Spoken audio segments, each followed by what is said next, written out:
Open టాక్కి స్వాగతం. వివేక హత్య కేసులో తీగలాగితే డొంక కదిలినట్టుగా ఇప్పుడు దస్తగిరి కొన్ని సంచలన ఆరోపణలు అయితే చేయడం జరిగింది. ఎప్పటి వరకు కేసు అవినాష్ రెడ్డి వరకు ఆగిపోయింది అనుకున్నారు. తెర వెనుక ఎవరో ఉన్నారు, కానీ వీళ్ళే అని ఎవరికీ తెలియని పరిస్థితి. అయితే తాజాగా దస్తగిరి కొన్ని సంచలన ఆరోపణలు చేశాడు. ఇప్పుడు కడప, పులివెందల లాంటి ప్రాంతాలతో పాటు రాష్ట్ర వ్యాప్తంగా కూడా ఇప్పుడు దస్తగిరి చేసినటువంటి ఆరోపణలు పెను సంచలనంగా మారాయి. ఏం చేశాడు దస్తగిరి అంటే, ఈ హత్యలో జగన్మోహన్ రెడ్డికి భారతీరెడ్డి పాత్ర కూడా ఉంది, వాళ్ళు కూడా భాగస్వాములేనని చెప్పి ఒక సంచలన ఆరోపణ అయితే చేయటం జరిగింది. సరే, సంచలన ఆరోపణ అంటే ఏదో కోపంతో చేసిన ఆరోపణ అంటే కాదు. ఆ రోజు వివేక హత్యకు ముందు జగన్మోహన్ రెడ్డి నాతో ఫోన్లో మాట్లాడాడు. ఫోన్లో మాట్లాడి వాళ్ళు ఏది చెబితే, వాళ్ళు అంటే ఎవరు, మా వాళ్ళు ఏది చెబితే అది చెయ్యి అన్నాడట. మా వాళ్ళు అంటే ఎవరు, భాస్కర్ రెడ్డి, అవినాష్ రెడ్డి, శివశంకర్ రెడ్డి, వీళ్ళంతా మా వాళ్ళు అన్నట్టు. సో మా వాళ్ళు ఏది చెబితే అది చెయ్యి, ఏదైనా అయితే నేను చూసుకుంటా, అలాగే నీకు ఏదైనా జరిగితే నీ కుటుంబానికి నేను అండగా ఉంటానని చెప్పి ఆ రోజు జగన్మోహన్ రెడ్డి హామీ ఇచ్చిన తరువాతే నేను ధైర్యంగా ఇలాంటి పాపానికి చేయటానికి ఒడిగట్టానని చెప్పి దస్తగిరి కొన్ని సంచలన వ్యాఖ్యలు అయితే చేయడం జరిగింది. ఇప్పుడు ఈ వ్యాఖ్యలే రాష్ట్ర వ్యాప్తంగా కూడా పెను దుమారాన్ని అయితే రేపుతున్నాయి. ఎప్పటికే తాడేపల్లి ప్యాలెస్ వరకు సిబిఐ నోటీసులు వెళ్ళిన సంగతి మనందరికీ తెలిసిందే. భారతీరెడ్డి పిఏకి కానివ్వండి, జగన్మోహన్ రెడ్డి ఓఎస్డీలకు కానివ్వండి నోటీసులు ఇచ్చి సిబిఐ విచారించిన సంగతి మనందరికీ తెలిసిందే. అయితే ఇప్పుడు దస్తగిరి చేసినటువంటి ఈ సంచలన ఆరోపణ అనేది పులివెందల, కడప లాంటి ప్రాంతాల్లో బాగా వ్యాప్తి చెందింది. ఇప్పుడు హత్య కేసులో ప్రధాన నిందితులు ఎవరయ్యా అంటే వేళ్ళన్నీ అవినాష్ రెడ్డి వైపు నుంచి జగన్మోహన్ రెడ్డి వైపు, భారతీరెడ్డి వైపు తిరిగే పరిస్థితి. ఇప్పటి వరకు అవినాష్ రెడ్డి, ఆయన తండ్రి భాస్కర్ రెడ్డినే హత్య చేసిన వాళ్ళుగా ప్రధానంగా భావించేవాళ్ళు. కానీ ఇప్పుడు దస్తగిరి చేసినటువంటి ఆరోపణతో వేళ్ళన్నీ కూడా తిరిగి జగన్మోహన్ రెడ్డి వైపు, అలాగే ఆయన సతీమణి భారతీరెడ్డి వైపు కూడా తిరిగే పరిస్థితి. ఇక దస్తగిరి నిన్న ఒక మీడియాతో మాట్లాడుతూ చెప్పిన మాటలు ఏంటంటే, ఒకరోజు భాస్కర్ రెడ్డి తన ఇంటికి తీసుకెళ్ళాడు, భాస్కర్ రెడ్డి ఇంటికి దస్తగిరిని.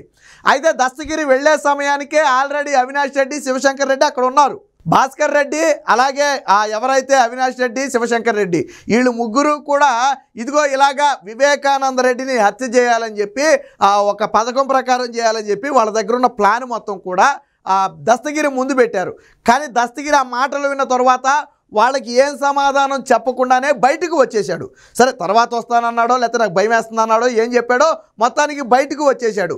అది గమనించినటువంటి అవినాష్ రెడ్డి, మనోడు భయపడుతున్నాడు కాబట్టి ఆల్రెడీ విషయం కూడా తెలిసిపోయింది మనోడికి, ఇప్పుడు మనోడు మనతో కలిసి రాకపోయినా మనకు ప్రమాదమే అనుకున్నటువంటి అవినాష్ రెడ్డి ఏం చేశాడంటే, మనోడికి ధైర్యం రావాలంటే ఎవరు మాట్లాడాలా అని ఆలోచించి జగన్మోహన్ రెడ్డితో మాట్లాడించాడు.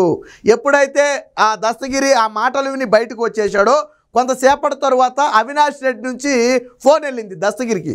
సరే అని చెప్పి ఫోన్ లిఫ్ట్ చేస్తే అప్పటికే కాన్ఫరెన్స్ కాల్లో ఎవరున్నారు, జగన్మోహన్ రెడ్డి ఉన్నారు. అది కాన్ఫరెన్స్ కాల్లో ఉన్నారా లేదా ఎలా ఉన్నారో అనేది మనకు తెలియదు. సో జగన్మోహన్ రెడ్డి మాట్లాడాడంట వెంటనే. ఏమని, దస్తగిరి వాళ్ళు మనవాళ్లే, వాళ్ళు ఏం చెబితే అది చెయ్యి, అన్నీ నేను చూసుకుంటా, నీకేదన్నా అయితే నీ కుటుంబానికి అండగా నేనుంటానని చెప్పి జగన్మోహన్ రెడ్డి ఫోన్లో చెప్పారట. చెప్పిన తర్వాత దస్తగిరికి ధైర్యం వచ్చింది.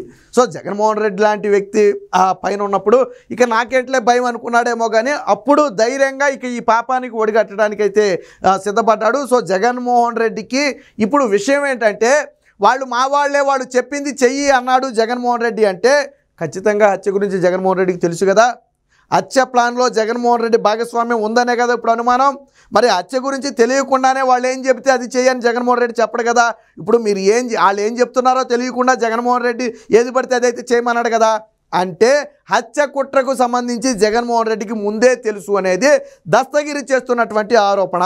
ఇంకో ఆరోపణ కూడా చేశాడు దస్తగిరి, జగన్మోహన్ రెడ్డి కూడా ఇంత పాపానికి ఒడిగట్టాడు అంటే భారతీరెడ్డి పాత్ర లేకుండా ఆయనకు అంత ధైర్యం లేదు.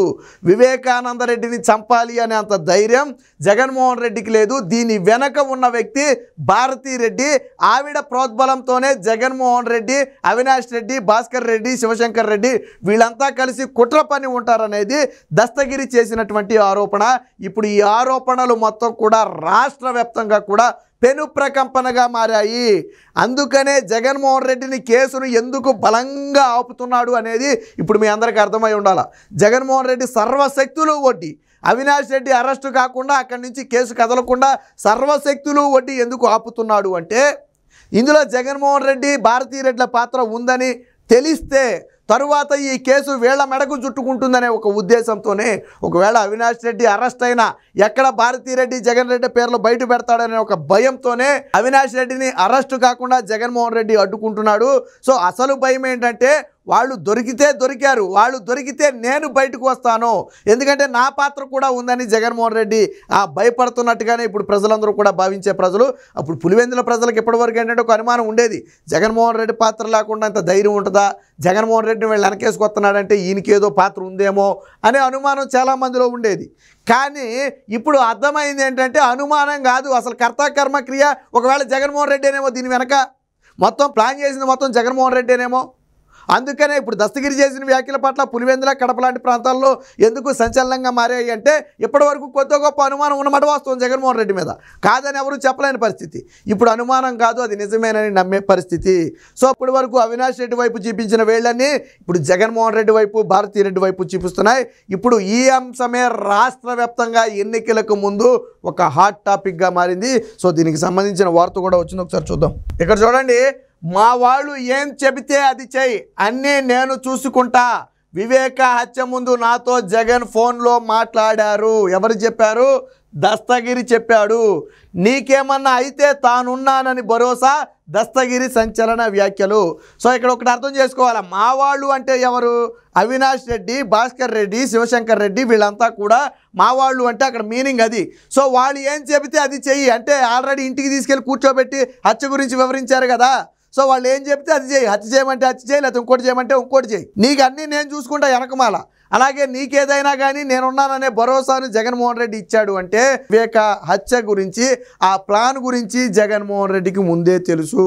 జగన్మోహన్ రెడ్డికి తెలిసిన తరువాతే వీళ్ళంతా కలిసి ఒక ధైర్యవంతమైనటువంటి వ్యక్తి కావాలని చెప్తే అప్పుడు గంగిరెడ్డి దస్తగిరిని చూస్ చేసుకున్నాడు.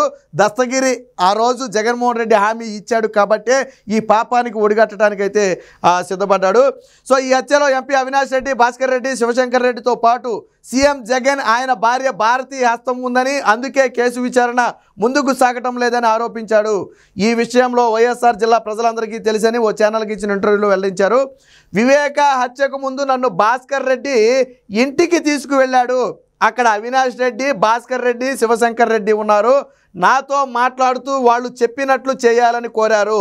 దాంతో నేను వెనక్కి వచ్చాను.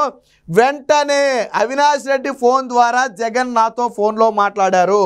దస్తగిరి, మా వాళ్ళు ఏం చెబితే అది చెయ్యి, ఏమన్నా ఉంటే నేను చూసుకుంటా అని చెప్పారు. దీంతో ధైర్యంగా రంగంలోకి దిగాను.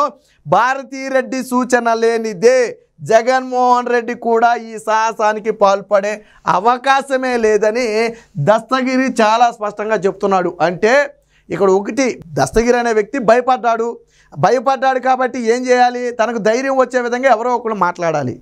జగన్మోహన్ రెడ్డి అయితే ధైర్యంగా ఉంటాడనే ఒక ఉద్దేశంతో వెంటనే అవినాష్ రెడ్డి ఫోన్ ద్వారా జగన్మోహన్ రెడ్డిని దస్తగిరితో మాట్లాడించాడు. దస్తగిరికి జగన్మోహన్ రెడ్డి ఏం చెప్పాడు, వాళ్ళంతా మన వాళ్ళే, వాళ్ళు ఏం చెప్తే అది చేయి, నేను చూసుకుంటా, అన్నీ నేను చూసుకుంటే వెనకమాల, నీకేం భయం వద్దు, నేను చూసుకుంటా వెనకమాల. ఎందుకంటే జగన్మోహన్ రెడ్డి అంటే అప్పటికే ప్రతిపక్ష నేత, అందులో పేరున్నటువంటి వ్యక్తి, అందరికీ తెలిసిందే రాజశేఖర రెడ్డి కొడుకుగా. కాబట్టి అప్పుడే దస్తగిరి ఇలాంటి పాపానికైతే ఒడిగట్టడం జరిగింది.